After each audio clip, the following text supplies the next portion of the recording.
TPM is about taking care of your equipment like mothers take care of the children. And you have to take care of your equipment if you want your equipment to be able to produce, to be available, to be reliable. So they need to be available when you need them, and they need to be reliable. So TPM is absolutely essential, but very often TPM is seen as a technical thing, while it's not a technical matter. Yes, it has some technical aspects, but it's about really building a certain number of activities to better manage the equipment and keep them reliable.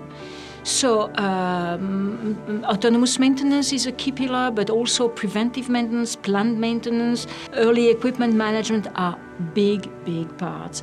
And I would recommend executives to really go deeper into understanding why TPM is so important for their organization.